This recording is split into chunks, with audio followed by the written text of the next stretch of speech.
Deer viewers, আসসালামু আলাইকুম। You learn English. I am Shafiqul Islam with you. প্রিয় শিক্ষার্থী, আজকে আমরা যে বিষয়টি চলে এসেছি সেটি হচ্ছে subject verb agreement. So what's that? Subject verb agreement.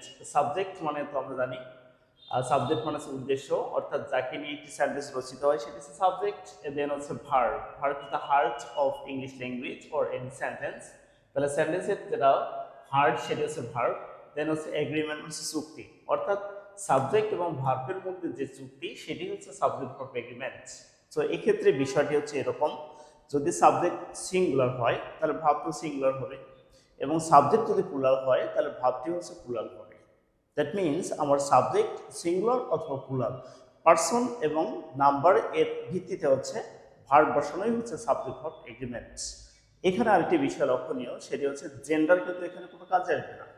So আমরা দেখব পার্সন, নাম্বার, অর্থাৎ কোন পার্সন এবং কোন নাম্বার, সিঙ্গুলার নাকি প্লুরাল, হ্যাঁ সেটা দেখে হচ্ছে ভার্ব বসানো হচ্ছে সাবজেক্ট ভার্ব এগ্রিমেন্টস।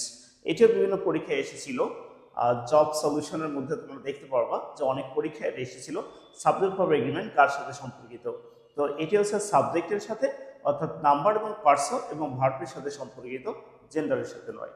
সো এটি হচ্ছে সাবজেক্ট ভার্ব এগ্রিমেন্ট। আমরা যেটা বুঝলাম, সাবজেক্ট সিঙ্গুলার, ভার্ব হচ্ছে সিঙ্গুলার, এবং সাবজেক্ট প্লুরাল, ভার্ব হচ্ছে প্লুরাল।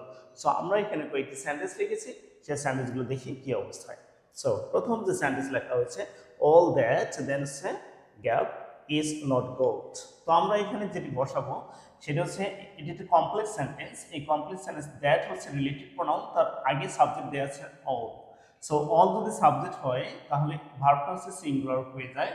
সো এখানে আমরা বসাবো হচ্ছে glitters. Okay right, all that glitters is not gold. Glitters কেন হলো, গ্লিটার হলো না কেন? কারণ হচ্ছে দ্যাটের সাথে আমার কি অল অর্থাৎ সাবজেক্টের রিলেটেড হওয়ার কারণে আমরা এখানে সিঙ্গুলার বসিয়েছি। Number two, Jack and I. তাকে অ্যান্ড যুক্ত উভয় শব্দের ভিন্ন দেওয়া আছে, এটা হচ্ছে জ্যাক আর হচ্ছে আই। এই জন্য হচ্ছে ভার্বের প্লুরাল হবে, অর্থাৎ প্লুরাল হচ্ছে কোনগুলো, এম, ইজ, আর, এখানে কি হবে, আর হবে। সো সাহায্যকারী ভার্বগুলো প্লুরাল ফর্ম ও সিঙ্গুলার ফর্ম। তারপর হচ্ছে মূল ভার্বগুলো সিঙ্গুলার প্লুরাল ফর্ম আমি একটু পরেই আপনাদেরকে শেয়ার করে দিচ্ছি। দ্য মেশিনারি, মেশিনারি হচ্ছে দুটি অর্থে ব্যবহার করা হয়, একটা হচ্ছে যন্ত্রাংশ আর একটা হচ্ছে পরিচালনা পর্ষদ। সো এটি হচ্ছে সিঙ্গুলার, এই জন্য হচ্ছে ইজ হবে, is working well. The machinery is working well. The most important period of physical growth in humans। দেখো একটি বড় সেন্টেন্স যদি হয় তাহলে তার সাবজেক্ট কি হবে? বড় সেন্টেন্সের সাবজেক্ট হচ্ছে, মনে রাখবা যে প্রথম হচ্ছে যে প্রেপোজিশন আছে, এই প্রেপোজিশনের পূর্বে যে ওয়ার্ড থাকবে সেই ওয়ার্ডগুলো হচ্ছে আমার সাবজেক্ট হিসেবে বলবে। সো এখানে দাটা হচ্ছে আমরা জানি আর্টিকেল, মোস্ট হচ্ছে অ্যাডজেক্টিভ, দেন ইম্পর্টেন্ট এটি হচ্ছে অ্যাডজেক্টিভ, দেন পিরিয়ড হচ্ছে নাউন। সো আমার এই অংশটা হচ্ছে সেন্টেন্স সাবজেক্ট হিসেবে বসে গেছে। তো সিঙ্গুলার হওয়ার কারণে এখানে ভার্বটা হচ্ছে সিঙ্গুলার হবে। তো আমরা যদি এখানে অকার পাই তাহলে অকারের সাথে এই যোগ করে দেবো, অকার্স।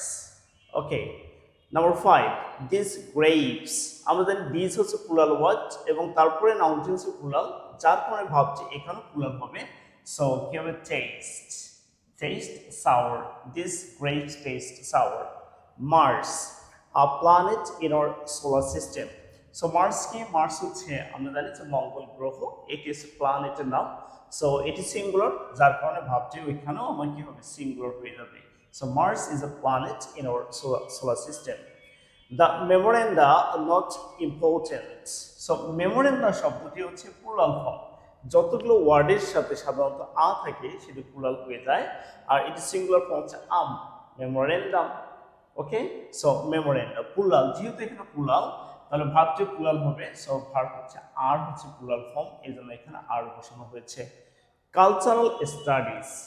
সো কালচারাল স্টাডিজ হচ্ছে একটি বিষয়, যে কোনো সাবজেক্ট যদি হয়, যে কোনো বিষয়ের নাম যদি হয় তাহলে সেটা সবসময় সিঙ্গুলার হবে। সো সিঙ্গুলার হওয়ার কারণে এখানে ভার্বটিও সিঙ্গুলার হবে। সো আমরা এখানে যদি ভার্ব পাইছি গিভ, তাহলে আমরা দেখতে পাচ্ছি gives. Okay, so cultural studies gives a new meaning to culture. Next one, I. আমরা জানি আই এর পর কি বসে, এম বসে, তাই না? আই এর সাথে এম বসে, এটা হচ্ছে যুক্তিযুক্ত। তারপর কি বলা আছে, the 9th letter in English alphabet. এখানে আই অর্থ আমি হয়নি, না হয়ে ব্যবহার করা হয়েছে আই অক্ষর হিসেবে ব্যবহার করা হয়েছে। আইটি হচ্ছে 9 নম্বর অক্ষর, যার কারণে আই হচ্ছে এখানে সিঙ্গুলার হয়ে ইজ হয়ে যাবে, এম হবে না। নট আই অ্যাম, এখানে আই মানে আমি যদি হতো তাহলে অ্যাম হতো, যেহেতু আমি হয়নি, না হয়ে কি গেছে একটা অক্ষর বসানো হয়েছে বা অক্ষরকে বোঝানো হয়েছে, যার কারণে এখানে ইজ হয়ে যাবে। Last number in news.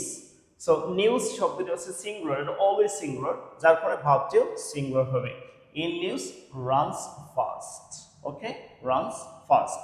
তো এখানে বিষয়টি হচ্ছে মূল ভার্ব যদি থাকে তাহলে মূল ভার্বের সাথে এস যোগ করলে সেটা সিঙ্গুলার হবে। আমি আবারও বলছি, মূল ভার্বের সাথে এস যোগ করলে সিঙ্গুলার হবে, অপরদিকে নাউনের সাথে এস যোগ করলে প্লুরাল হবে। নাউনের সাথে এস বাই এস প্লুরাল, ভার্বের সাথে এস বাই এস সিঙ্গুলার। অপরদিকে অ্যামিজারের মধ্যে হচ্ছে ইজ হচ্ছে সিঙ্গুলার, অ্যামটা হচ্ছে সিঙ্গুলার, তাই এর সাথে অ্যাম হচ্ছে অনলি। হি ইজ, তাহলে হিটা সিঙ্গুলার ছিল, তাহলে ইজ বসানো হয়েছে। তাহলে অ্যামিজারের মধ্যে হচ্ছে ইজ হচ্ছে সিঙ্গুলার, ওয়াজ ওয়ার এর মধ্যে হচ্ছে ওয়াজ সিঙ্গুলার, এবং হ্যাভ হ্যাজ এর মধ্যে হচ্ছে হ্যাজ সিঙ্গুলার। তাহলে হ্যাজ, ইজ, ওয়াজ এবং ভার্বের সাথে এস বাই এস থাকলে সেই ওয়ার্ডগুলো সিঙ্গুলার হয়। I hope you understand. For more videos, please stay connected with us. Again, Assalamu alaikum.